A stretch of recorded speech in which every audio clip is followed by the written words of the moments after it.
Merhaba, The Yatak Book Club'a hoş geldiniz.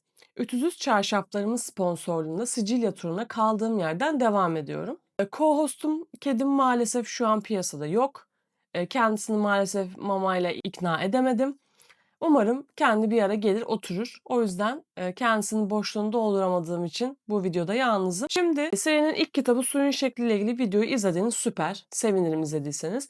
İzlemediyseniz de hiç sorun değil. Bu video tek başına yeterli olacaktır. Gayet anlaşılır olacaktır sizin için. Buradan beni yakaladıysanız eğer. Ama baştan şunu söyleyeyim.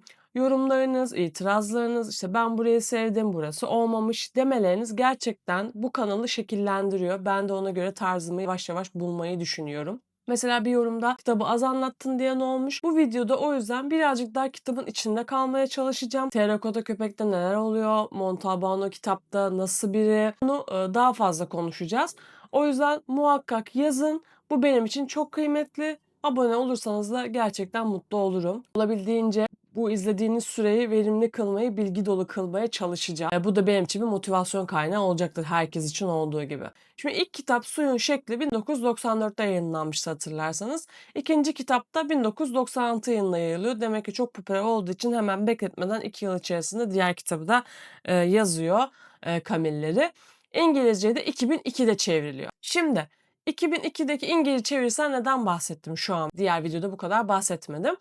Çünkü kitapla ilgili araştırma yaparken ilk videoda hatırlarsanız Camilleri'yi anlama sözlüğü gibi bir şey oluşturmuşlardı İtalyancasından dolayı. Bu kitabın İngilizce çevirisine de benzer bir durum yaratmış. Bu kitabı İngilizce çeviren Stephen Sartarelli, kendisi de ödüllü bir çevirmen bu arada.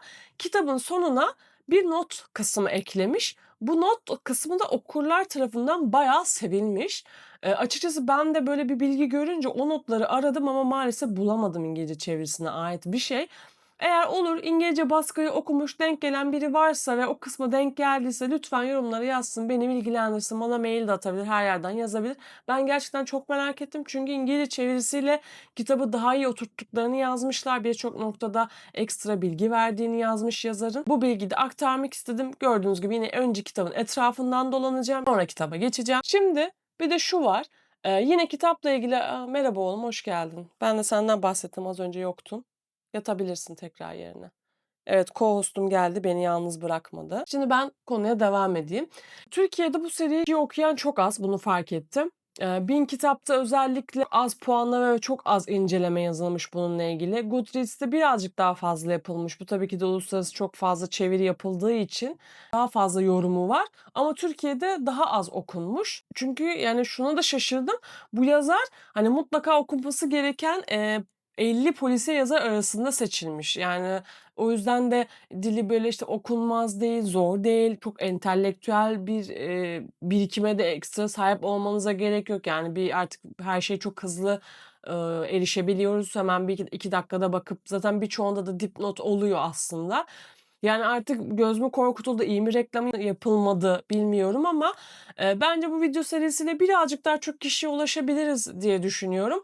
Hani en azından deneyelim bakalım neler olacak. Hani umarım daha fazla bu kitabı okumaya insanları heveslendiririm diye düşünüyorum. Şimdi yine kitaba geçmeden küçük bir parantez daha açacağım size. Biliyorsunuz bir önceki videoda işte biraz polisiye romanlarla ilgili size bir bilgi vermiştim. Burada Camille'leriyle alakalı bir tık daha bir yakınlaşma sağlayacağım size. Böyle bir küçük atıf daha gördüm yine Camille'leri üzerinden. Bunu da yine size küçük bir anlatmak istedim. Biliyorsunuz bu kitapta sadece bir polisiye bir durum yok. Yani Camille'leri burada bize bir kültür akışı da sağlıyor. Camille'nin böyle yaptığı birkaç röportaj vesaire hep bunları da okumaya çalışıyorum. Videoma da bir katkısı olsun diye. Sadece kitabı anlatmak da takdir edersiniz ki zor oluyor. Kimden etkilendiğini bahsetmiştim ilk videoda. Montalban diye bir İspanyol yazar var. Bu kitapta Terrakota Köpek'te atıf yaptığı ve hatta ara röportajlarda bahsettiği biri var. Leonardo Sciascia. İtalyanca telaffuzum için kusura bakmayın. En azından bir Fatih Terim kadar olamadık ama biz de bir şeyler yapmaya çalışıyoruz. Finito giocare, risultato importante. Sì. Kendisi de bu arada İtalyan polisiye bir yazar, önemli bir yazar. Neden kitaba girmeden önce ondan bahsetmek istedim? Çünkü Camilleri ve Sciascia çok fazla bağlantı kurulan iki yazar.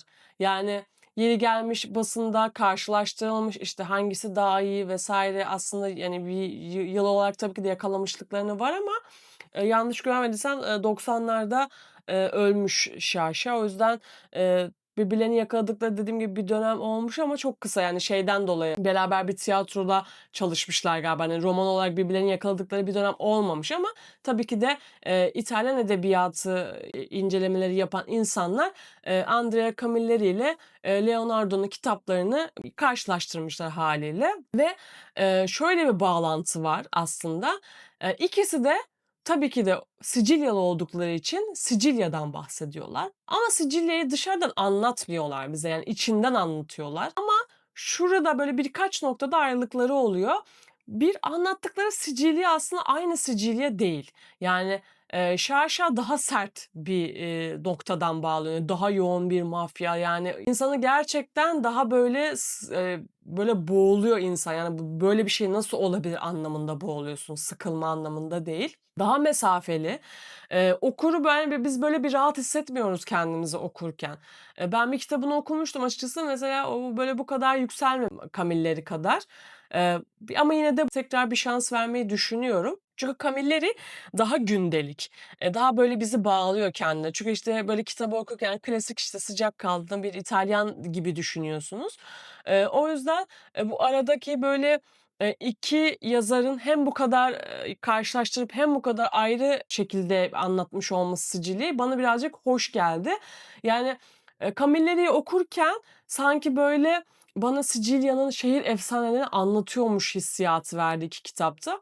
Ama Şarşa'yı okurken böyle sanki bir haber izliyormuşum gibi, yani sürekli bir gerginlik hissediyorum kitabında. Ama ikisinin de kapısı aslında aynı yere çıkıyor. İşte Sicilya'daki, olan adaletsizlik, insanların susması diyebilirim. Yani, işte, kitapta da bir şeyler oluyor ama kimse aslında tam olarak bir şey görmemiş oluyor. Yani görüyorsa da tam anlamıyla konuşmuyor. Bir suç var ama gerçek bir tanık yok. Tamamıyla suçu yanlış yönlendirmek isteyen insanların tanıklığı var. Çünkü konuşmanın bir bedeli var. Kitapta da görüyoruz bunu. Montalbao'nun 2 romanında da, şu ana kadar okuduğum 2 romanında konuşan biri muhakkak ortadan kaldırılıyor. Özellikle bu ikinci kitapta bunu daha çok görüyoruz. O yüzden bu 2 yazar ölmüş olmasına rağmen hâlen, İtalyan edebiyatında güncelliğini koruyan yazarlar. Çünkü hâlâ Sicilya'da bir şeyler değişmiş değil. Sonuçta biz bile oraları düşündüğümüz zaman bizim aklımıza gelen şeylerden biri de mafya. O yüzden kendileri, kendi dillerinde Sicilya'yı sadece anlatmakla kalmıyorlar. Bize kendi kültürlerinde adaletsizliği böyle bizlere yedirerek anlatıyorlar diyebilirim. Yavaş yavaş girmeye başlıyorum Terrakota Köpeğe. Eee, Bu sefer kitap klasik bir, işte, cinayetle başlamıyor. Yani, daha doğrusu, işte, bir ceset bulundu, bir soruşturma başladı diye bir girişimiz yok bu kitapta. Hikâye Sicilya'da uzun süredir aranan bir suçlu var. Lakabı Yunan Tano ama adam Yunan falan değil. Neden Yunan olmadığı da zaten yazıyor. Montalbano ile iletişime geçmek istiyor bu suçlu. Ama şöyle söyleyeyim, daha fazla bu kısmıyla ilgili detay vermeyeceğim ama kitap Yunan Tano ile başlıyor ama kesinlikle onunla bitmiyor. Bu romanda Montalbano aynı zamanda birden fazla işle uğraşıyor. Yani bir dosya kapanmadan diğer dosya açılıyor gibi oluyor. Yani okurken bazen "Ya biz neredeydik?" Gibi olabiliyorsunuz ama garip bir şekilde de kopmuyorsunuz olay akışı içerisinde. Bu kitabı okurken böyle düzen içerisinde bir kaos hissetmeniz çok normal. Bence kitap onu istiyor. O kaosla sizi tutmaya çalışıyor diye düşünüyorum. Şimdi kitabın başlarında Camilleri bize yeni hoş bir şey yapıyor. Taban vardı hatırlarsanız sevdiği, ilham aldığı yazar. Ona bir selam çakıyor. Kitapta şöyle bir cümle geçiyor. İşte komiser onu oldukça saran ve kendiyle aynı soyadı taşıyan, tabii İspanyollaştırılmış şekilde Montalban, Barcelona'da bir yazarın polisiye romanını okuyordu diye bir cümle geçiyor. Ben açıkçası bu detayı gerçekten çok sevdim. Yani, hem böyle kitabın girişinde bu, durumu bilmemiz ve bununla hemen karşılaşmamız, yani gerçekten her kitapta bununla ilgili bir atıf görecek miyim? Bunun heyecanıyla da birazcık okuyor diyebilirim. Ya, ben böyle şeyleri çok seviyorum açıkçası. Şu var, bu kitap ilk kitaba göre karakterleri kafamıza birazcık daha iyi yerleşiyor. İlk kitapta olan birçok karakteri burada da yine görüyoruz. İşte Fazio var, komiser yardımcısı diyebilirim, Montalban'ın yardımcısı. Mimi var, kendisinin ortağı. Livia var, sevgilisi. İşte Galluzzo var, Catarella var. Bunlar da onların yine ekiplerinden birileri. Hatta kitabın bir yerinde, yani bu da en başları sayılır, karakter isimlerine kendi dalga geçtiği bir cümle var. Bu arada kitabın birkaç noktasında gerçekten güldüğüm yerler oldu. Güzel, ince bir mizahı var. Ben bunu sevdim. Diyor ki kitabın bir yerinde, böyle işte ekip arkadaşlarını çağırıyor. Gallo, işte Galluzzo, Catarella, Fazio buraya gelin diyor ve arada şöyle bir cümle var. Gerçekten bazen kendimi tavuk kümesinde gibi hissediyorum diyor. Çünkü neden olduğunu da sonra bakınca anladım. Gallo horoz demek İtalyanca'da. Galluzzo da horoz kelimesinden türetilmiş bir isim. Böyle kendi kültürüyle iyice böyle espriler üzerinden tabiri caizse dalga geçmesi de hoşuma gitti. Ve tabii ki yine ilk kitabın ön sözünde bahsedilen, kitabın artık ikincisinde gördüğümüz şey Montalbano ve yemek ilişkisi.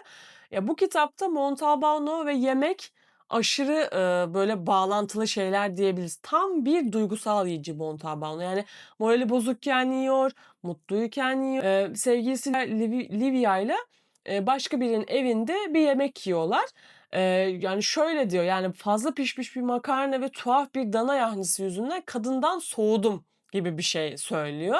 Yani bu durumda bile hâlâ o yemek ne kadar onun modunu düşürdüğünü gösteriyor. Yani o sayfada yemeğin ne kadar kötü olduğuyla alakalı ara ara böyle atıflarda bulunuyor. İşte içtiğim kahveyi işte uçakta bile ikram etmezlerdi falan. Bir sayfada hani o gerçekten yemeğe ne kadar önem verdiğini falan anlayabiliyoruz. Bu da daha böyle insani olarak bizi bağlıyor Montalbano'na. Diyorsun hani özellikle yemek seven biri ben mesela. Diyorum ki hani ben kendimi eşleştiriyorum burada Montalbano'yla. Ben çünkü duygusal bir yiyeceğim diyebilirim. Yani her şekilde yemeği seviyorum. Dediğim gibi Montalbano'nun kişisel tarafını burada daha çok görüyoruz. Komiser bazı noktalarda manipülatif birine dönüşebiliyor. Belki işi gereği olabilir. Orta Mimi'yi ikna etmesi gereken böyle birkaç durum oluyor. Böyle kurduğu bir paragraf cümlenin sonunda gerçekten kendinizi ya adam evet böyle takılmakla haklı gibi bir duruma dönüşebiliyorsunuz. Ben de açıkçası okurken ben de ikna oldum o paragrafta. Ya evet sen bunu yapabilirsin, haklısına dönebiliyor. Ve şöyle bir durum var. Montalbano adaletin peşinde, evet, bir komiser olarak. O olay sonuçlanana kadar gerçekten dibine kadar gidiyor. Ama bir yandan da biraz tanrı rolü oynuyor diyebilirim. Çünkü kitabın içerisinde geçen belirli suçlar ve suç bağlantıları var. O bağlantılar içerisinde masum olanları görmezden geliyor. Bu ilk kitapta da, ikinci kitapta da, özellikle ilk kitapta aslında oluşan cinayeti ilk bağlantı zincirini buluyor ve ona hak verdiği için ona hiçbir şey yapmıyor. Onun kanıtlarını hatta yok ediyor gibi bir durum oluşuyor. Yani suçluyu kağıt üzerinde buluyor ama kendince masum gördüğü insanları ya bu adam masum, bu adamı görmezden geliyor. İkinci kitapta da bu var. İkinci kitapta zaten birden fazla konu olduğu için kitabın bir yerinde bir davanın çözümlendiğini görüyoruz ama diğer davanın çözümlendiği noktada masum biri olduğu için o tam anlamıyla aslında kapanmıyor o mevzu. Ama Montalbano günün sonunda konuyu çözdüğü için mutlu, vicdanında rahat bir şekilde ilerliyor. Ama tabii ki de bu bizim kafamızdaki adalet durumunu birazcık karıştırıyor Montalbano tarafından. Şimdi benim bu kitapla ilgili okuma deneyimime gelirsek, bazı yerlerde ben böyle kısa kısa bir duraksamalar yaşadım. Yani onlar oldu. Özellikle bazı diyaloglar böyle pat diye başladı mesela. Böyle bir şey oluyor. İşte iki kişi konuşuyor o esnada. Montalbano ortayla konuşuyor. Belli bir diyalog var. Ama sonra başka bir diyalog başlıyor bir anda ama o üstteki diyalogla bir alakası yok. Belli ama 2-3 cümle sonra anlıyorsun aslında orada telefon çalmış ve Montalbano telefonla konuşuyor. Normalde bilirsiniz diğer kitaplarda şu olur. Telefon çaldı, işte ahizeye kaldırdı. Sizi bir sonraki diyaloğu hazırlayan bir cümle olur. Ama burada yok. O yüzden böyle bazı noktalarda bir anda kafa karışıklığı olabilir ama siz de böyle okudukça ona alışıyorsunuz, anlıyorsunuz. Belki ilerleyen kitaplarda bu değişiyordur. Tabii ki de yani Camille'leri dile, lehçeye dokundurmadan duramıyor. Bazı böyle işte bir konu oluyor. Milano'dan bir müfettiş gibi biri geliyor da bir polis. İşte o böyle bir cümle yazmışlar işte Milano lehçesinde. İşte ona kızıyor. Diyor ki lütfen benim anlayacağım dilde de konuşma nezaketini gösterir misin lütfen diyor. Hani ona sinirlendiği bir paragraf var orada, onu anlıyoruz. Yine orada da bir dokundurma yapmış. Yani ilk kitapta olduğu gibi ikinci kitapta da yine o dokundurması var. Kitabın hani çeviri kısmıyla alakalı şunu söyleyeceğim. Böyle bir aksanla ilgili bir şey bahsediyor. İşte Montalbao'nun yanında çalışan biri var. Onun aksanlı, işte o aksanlı konuştuğunu söylüyor. Hani tabiri caizse bir köylü gibi. Ama onu öyle bir Türkçeye dönüştürmüş ki yani, Sicilyalı bir işte köyde yaşayan biri değil de hani roman yaşıyor sanki. Hani öyle bir yazmış ya da bir Trakyalı gibi olmuş. Ben orada biraz koptum okurken. Bu tabii nasıl betimlenebilirdi onu bilemiyorum. Hatta bununla ilgili de belki bana yorum yapabilirsiniz. Ya bu böyle olmalıydı. Böyle şeylerin başka bir yolu olmaz. Bize geçirmek için böyle yazmalı diyebilirsiniz ama ben oralarda biraz koptum açıkçası. Kitabın ilerleyen bölümlerinde çok bizi böyle içine alacak bir küçük detay daha var. Okurken bir anda durup "Ah, ne diyor ya burada?" falan olduğum bir bölüm oldu. Kamilleri hikayenin bir yerinde, hatta hikayeyi bağlayan önemli bir nokta diyebilirim. Bir yerde Efes'ten bahsediyor. Efes deyince de tabii ki de beni yakaladı hemen orada. Orada çok güzel bağlanıyor. Yani kitabın ana olayını bağlayan şeyin Efes'ten geçen bir şey olduğunu anlatıyor. Sicilya'da geçen bir romandan hani Anadolu'ya böyle bir referans yapılması var, benim aşırı hoşuma gitti tabii ki. Bu metin bana gerçekten böyle hani bu böyle aşırı gerçekçi hissettirdi bir anda, hani çok kurgusal bir şey değil de dediğim gibi o yüzden size dedim şehir efsanesi okuyormuş gibiyim bazen. Sanki Camille'leri beni böyle Sicilya'da gezdiriyormuş da bana böyle bir durup bir şey olmuş ve bana onunla ilgili bir şey anlatıyormuş gibi hissettirdi. Ben gerçekten böyle bir gülümsedim bu işe, yani böyle mutlu oldum. Hani biz buradayız diyoruz ama çok da böyle bağırmıyoruz gibi bir şey oldu. Her masada varız gibi bir durum oldu. Biz de derin, Evet. biz de deriniz. Sen de Öyle mi şey, derin? biz de deriniz. Öyle. Kitabı bir bitirmez ben hemen Netflix'teki kitabın diziyle alakalı bölümünü aradım. Neredeyse yani 10-15 tane yakın bölüm var. Bir tek bu kitabın bölümü yoktu. Yani aradım bir türlü bulamadım. Yani başka platformlara baktım, yok. Hani hiçbir yerde bulamadım diyebilirim. Zar zor bir yerde buldum. Onda da yani İngilizce altyazı var ama tabii ki de şimdi böyle şey olduğu için arada böyle çeviri kaymaları olmuş. ChatGPT'den yardım istedim, bana çevirdi, onu Türkçe attım falan derken gerçekten 1,5 saat uğraştım izlemek için. Ama neyse ki hevesim kaçmadı. Yine zevkle izledim. Hoşuma da gitti. Yine aşırı diyebileceğim şekilde sadık kalınmış. Yani Kızılcık Şerbı gibi gerçek hayattan uyarlama yapılmıştır deyip cozutmamış. Çok büyük bir ölçüde sadık kalmış kitaba. Küçük dramatik noktalar eklenmiş sadece ve final biraz kitaba göre hızlandırılmış. Tabii ki de normal. Ama genel olarak ben başarılı buldum. Ya da ben kitabı sevdiğim için mi bana öyle geldi? Onusunu ben sizlere bırakıyorum. Sizlerin takdirine bırakıyorum. Hatta Ekşi'de biri yani diziyle ilgili yorum araştırması yaparken hani dizi bok gibi ama görüntüler, yerler çok iyi demiş. Bence dizi bok gibi değil sevgili yazar, ama bence gayet izlenebilecek bir şey yani. Dediğim gibi en azından görüntüler için izlersin. Ama şöyle bir şey var. Montalbano benim kafamda artık netleşti. Yani Montalbano karakterini oynayan Luca Zingaretti. Artık ben direkt onu düşünüyorum kitap boyunca onu okurken. Benim biraz hayal gücümü tembelliğe yönlendirmiş olabilir ama gördüğünüz gibi ben zaten yatağın üzerinde kitap anlatan bir insanım yani. O yüzden bana gayet iyi bir şey oldu. Benim tembelliğimle örtüşen bir durum oldu bu. Ki Luca Zingaretti de acayip oturmuş bence. Hani kitabı okuyunca, diziyi izleyince çok paralel tavırları, konuşmaları falan aşırı iyi. Hatta size söylemiştim hani manipülatif biri olduğunu bir noktada, bir diyalogta. O sahneyi gördüm dizide. Okuduğum kısımdaki manipülatif aldığım hissiyatla dizideki Luca Zingaretti'nin surat ifadesindeki manipülatiflik aynıydı. Yani o zaman ben de dedim ki tamam, ben o zaman duyguyu doğru aldım, doğru hissettim diye düşündüm açıkçası. Artık videonun sonuna doğru geliyorum. Bence Terrakota Köpek seride önemli bir eşik olmuş. Bu kitapla birlikte Montalbano'nun karakteri iyice netleşmiş. Yan karakterler de artık yanlarına oturmuş ve serinin gidişatı artık iyice belirginleşmiş. Yani okuyan varsa bu seriyi, Montalbano'nun başta söylediğim o adalet anlayışı size ne hissettirdi, ben gerçekten merak ediyorum. Bu gerçek bir adalet mi yoksa vicdana bağlı bir adalet mi?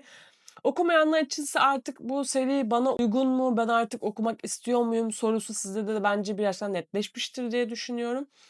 Tabii ki de videomu beğendiyseniz yorumlarınızı, aboneliklerinizi ben heyecanla bilgisayar başında bekliyor olacağım. Bir sonraki kitaba kadar da arrivederci e grazie.